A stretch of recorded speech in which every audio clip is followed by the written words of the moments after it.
avec Livy pour notre échauffement préalable à toute activité, surtout les activités d'une bonne intensité. Donc on va commencer par mobiliser notre colonne vertébrale puis tout notre système articulaire pour voilà, prévenir tout risque de blessure. Donc d'abord en auto-grandissement, très bien, on entend en tout cas l'expiration profonde sur le grandissement, c'est très bien. Puis ensuite, sur une mobilité du dos, avec un dos beaucoup plus arrondi, les bras sur un plan horizontal, un ancrage fort au sol et une bonne ouverture des hanches. Très bien. Ensuite, un autre angle, une flexion latérale. C'est-à-dire qu'on se grandit et à la fois on penche le buste sur les côtés sur une expiration en gardant une bonne répartition de ses appuis sur les deux pieds. Puis de l'autre côté, le même travail. On peut reprendre, je pense, tout ce même enchaînement une seconde fois à l'issue de cette inflexion. Donc un grandissement. Très bien, excellent, avec une belle posture, un bel engagement des abdos pour préserver la colonne vertébrale, c'est-à-dire pour ne pas accentuer le creux lombaire. Ensuite, le creux lombaire, là, il est quasi gommé, puisqu'on est en rétroversion du bassin. On rentre les fesses, les bras sur un plan horizontal et on expire.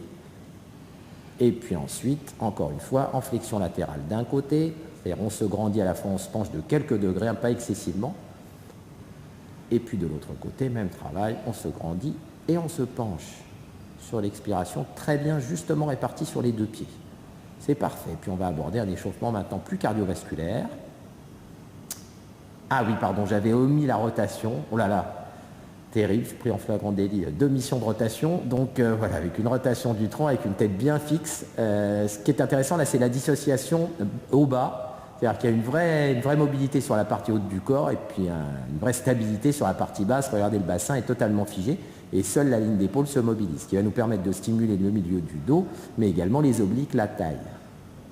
Très bien, même si là on est dans une phase vraiment d'échauffement. Maintenant on passe à une stimulation cardiovasculaire, j'avais anticipé l'échauffement. Voilà, une stimulation donc cardiovasculaire avec un mouvement respiratoire qui va commencer à s'accélérer, un rythme cardiaque également. On y va progressivement, gentiment au départ, avec un niveau de flexion pas trop avancé, une mobilité des bras, d'abord sur un plan horizontal ou proche de la diagonale, puis par un plan qui va être de plus en plus vertical. Voilà, on varie les plans de travail au niveau des bras. Excellent. Avec une respiration régulière, on privilégie le souffle, l'expiration à chaque fois. On reste très solide au centre. Très bien, et on continue à mobiliser les 4 segments simultanément. Excellent. Très bien.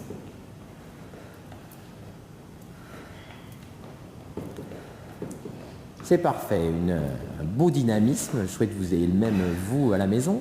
Voilà, une alternance maintenant d'appui droite-gauche plus classique, et puis on continue l'échauffement cardiovasculaire sur des montées de genoux devant classiques, avec un dos bien tenu, c'est-à-dire on va essayer de garder une colonne vertébrale tenue, et simplement stimuler la hanche en flexion avec une belle montée du genou et un mouvement respiratoire régulier. Très bien, un bel équilibre au niveau des épaules. La ligne d'épaule en général est un excellent repère pour savoir si notre corps est équilibré.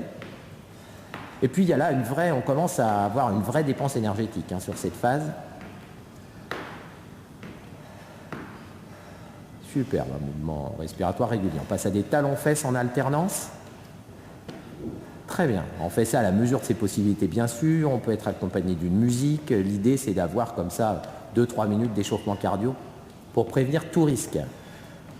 Et puis pour se mettre vraiment dans l'effort. Il va nous rester une petite minute d'échauffement.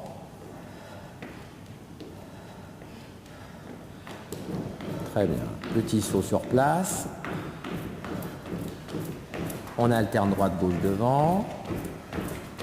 Parfois, on essaye d'être le plus souple possible. On se fie beaucoup au bruit qu'on développe. Moins le bruit est présent, plus l'amorti est fort. Et c'est très bien. On fait ça aussi, bien sûr, en fonction de son état de santé sur le plan articulaire, sur le plan musculaire. Et puis là, on enchaîne sur des jumping jacks assez classiques où on stimule les 4 segments. Très bien, l'échauffement cardiovasculaire là se conclut. Parfait, on fait une petite pause, une petite phase de retour tranquille. On agite très légèrement ses jambes, très bien. Voilà, on s'étire légèrement en flexion du tronc. On peut peut-être remonter en grandissement une ultime fois. Très bien, revenir à la case départ. Parfait, on relâche. Merci Livy. Et on va attaquer la partie principale de notre séance. C'est la réhydratation donc d'usage, après ce petit échauffement. On va mettre en... On va à la tienne. On va mettre... On va mettre en route le chronomètre, donc le chronomètre qui a été téléchargé préalablement, enfin, ou pris préalablement sur votre boîte à applications au sein de votre smartphone. Voilà, moi j'ai ce modèle, mais enfin il y en a plein d'autres, où sont précisées la durée, le nombre de rotations, etc., etc. Et c'est bien pratique. Donc Livy va se mettre en position de flexion de jambe. J'appuie sur mon chronomètre maintenant. Voilà, c'est parti. On entend le doux son du sifflet. L'entendez-vous peut-être. Et puis Livy commence les flexions. Alors, un peu plus rapidement, on essaye pendant 40 secondes d'opérer au maximum de flexion de jambe. Très bien, excellent. Encore. Parfait, les hanches sont ouvertes, les talons sont bien en appui, le dos est fixé, ça c'est très très important, c'est-à-dire qu'il y a un dos bien plat derrière, même si le buste est légèrement incliné. Les bras montent dans la flexion, mais on pourrait aussi les garder parallèles au sol pendant tout l'effort, c'est une autre option. Voilà, on essaye d'avoir une descente suffisamment basse, mais sans excès, c'est-à-dire avec le bassin qui est sensiblement au niveau des genoux. Excellent. Et là, on cesse, les 40 secondes sont terminées, on relâche, on a 20 secondes de repos. Alors on peut soit boire un coup, soit tourner dans la salle, soit s'étirer un peu, et on se met en position pour faire des pompes sur un rebord, sur une barre, de quelle nature que ce soit. Nous c'est une barre, mais ça peut être un rebord de muret ou n'importe quoi. Et c'est parti maintenant pour la deuxième salle de 40 secondes. La pompe, c'est avant toute chose un gainage. Donc l'immobilité de notre bassin est encore plus importante que la mobilité de nos bras. Si c'est trop difficile, vous prendrez une barre peut-être un tout petit peu plus haute, mais je pense que là, une inclinaison de cette nature, ça devrait marcher à peu près pour tout le monde. Le bassin bien figé, on voit qu'il y a une grande tenue du dos. Là, entre le talon et l'épaule, il y a très très peu de mobilité. On place un maximum de mouvement, mais bien sûr, si on est en grande difficulté, on s'arrête et puis on repart un tout petit peu plus tard. On peut faire des pauses de quelques secondes en position tendue, par exemple, et puis reprendre sur une ou deux répétitions. Il reste 3 secondes d'effort. Et on relâche. Très bien. À nouveau 20 secondes de pause. Et puis là, on va s'installer sur le tapis. Enfin, Livy va s'installer. Je m'associe à l'effort, mais moi, je ne fais pas grand-chose. Livy va s'installer sur le tapis en position sur le dos. Les deux genoux à la poitrine, les bras tendus derrière pour faire un relevé simultané. C'est parti. Jambes et bras se mobilisent simultanément. Les jambes, c'est simplement une extension. Donc, quelque chose de très simple. Il n'y a pas d'élévation du bassin, par exemple. Il y a juste une extension des jambes. La tête et les épaules décollent, bras et jambes sont parallèles dans la position haute et non pas à joindre. On ne cherche pas à joindre les chevilles, on cherche par contre à élever les mains vers le plafond et on se retrouve sensiblement en bas, je sais pas, on pourrait assimiler ça à une position de table retournée avec un plateau qui serait notre tronc et puis les 4 pieds qui seraient nos 2 bras, nos 2 jambes. Excellent, on souffle à chaque montée par la bouche et on place un maximum de répétitions, donc il y a une notion de vitesse, mais on privilégie avant toute chose la bonne exécution du mouvement. Et nous avons terminé. Il nous reste un ultime exercice à faire, et pas des moindres, le Mountain Climber. Donc 20 secondes de répit. Mountain Climber qu'on va faire à un rythme pas trop soutenu. Donc Livy va mettre ses mains sur le tapis et les pieds à l'extérieur du tapis. C'est parti. Et puis c'est une alternance droite-gauche, une sorte de randonnée, mais le buste en planche, enfin le corps tout entier en position planche, c'est-à-dire dans une position de gainage. Le gainage requis est le même que sur les pompes là sur la barre, c'est-à-dire que le bassin est absolument figé et puis on alterne droite-gauche. Livy, fais-le à un rythme un tout petit peu plus lent pour voir ce que ça peut donner. Voilà, si le niveau de condition physique est un peu inférieur, on peut faire ça beaucoup plus lentement. Voilà, tu peux repartir à ton rythme naturel et puis on peut faire ça aussi plus rapidement. Livy, un petit exemple, on peut avoir quasiment une vitesse de course. Excellent, à condition de maîtriser son bassin. Très bien, tu peux revenir à une vitesse ordinaire. Et ça va être la fin de notre 40 secondes. Parfait, et on relâche. Excellent. Là, on a 1 minute de pause où on peut s'étirer, où on peut boire un coup, où on peut récupérer, où on peut s'éponger le front parce que ça commence à être un peu sérieux. Et on va refaire le même enchaînement 3 fois. Donc, on va se retrouver à la fin de ces 4 enchaînements, bien sûr, pour nous remettre au calme. Voilà, je vais y arriver. À tout de suite. C'est le moment du retour au calme, tant attendu, après ces 4 rotations. Très bien, donc Livy fait un autograndissement classique qu'on a vu tout à l'heure, puis ensuite vient saisir ses coudes tranquillement, Livy va peut-être un tout petit peu moins vite, et puis ramène le coude intérieur pour venir étirer le grand dorsal du côté opposé. Et puis de l'autre côté, grand dorsal et grand pectoral aussi. De l'autre côté, même chose. Le dos est tenu toujours, c'est-à-dire on peut laisser le bassin un tout petit peu en rétro, en rentrant un peu les fesses, pour éviter d'avoir une accentuation excessive de la région lombaire. On reste au moins une trentaine de secondes dans la posture, donc c'est assez long, enfin entre 20 et 30 secondes. Et puis on a fait donc 2 séries de chaque côté. On reprend un mouvement respiratoire régulier, ça permet d'abaisser notre fréquence respiratoire, d'abaisser notre fréquence cardiaque et vraiment de revenir au calme doucement. Ensuite, très bien, on vient étirer nos triceps, l'arrière de nos épaules, les fixateurs d'omoplate en ramenant comme ceci un bras vers l'intérieur. Ce n'est pas un mouvement d'une grande exigence, mais c'est un mouvement qui va vous permettre d'avoir moins de courbatures demain matin.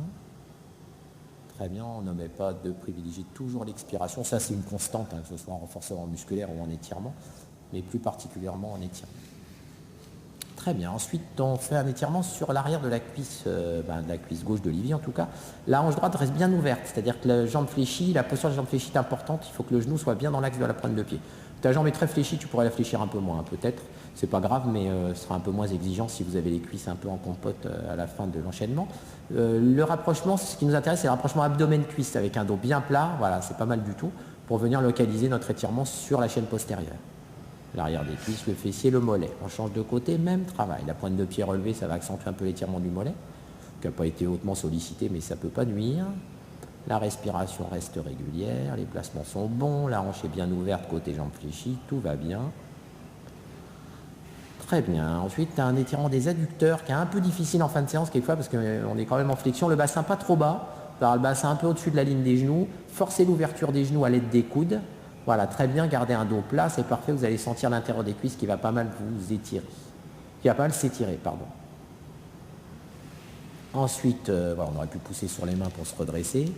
On resserre les pieds, et là on fait un étirement à nouveau de la chaîne postérieure. On est sur le fessier, l'intégrité de notre dos est respectée, c'est-à-dire le dos reste bien plat, il n'y a pas à se pencher vers l'avant ou à arrondir le dos, mais c'est un rapprochement du genou vers la poitrine, et on va étirer fessier, arrière des cuisses, c'est intéressant. Et là les antagonistes, c'est-à-dire plutôt l'avant des cuisses. C'est pas plutôt, c'est même franchement l'avant des cuisses, avec un bras opposé qui nous sert de levier de funambule, quoi, qui évite que l'on ne tombe et puis qui nous permet de garder une bonne tenue du dos. Excellent, on change de côté, on va faire la même chose.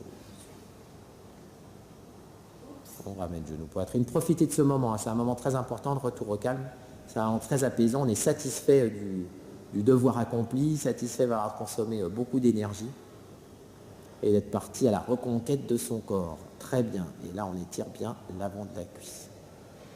Même si là, le visage d'Olivier ne respire pas, la joie de vivre est bonne. Et c'est la concentration, ça. Très bien. Excellent.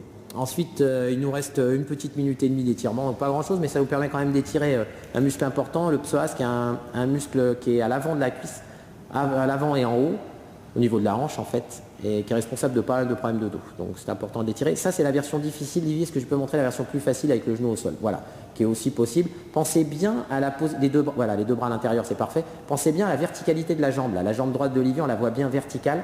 C'est parfait, parce que le genou ne pousse pas vers l'avant et ça crée moins de contraintes. Olivier, tu peux changer de jambe. Voilà, et tu fais la même chose de l'autre côté.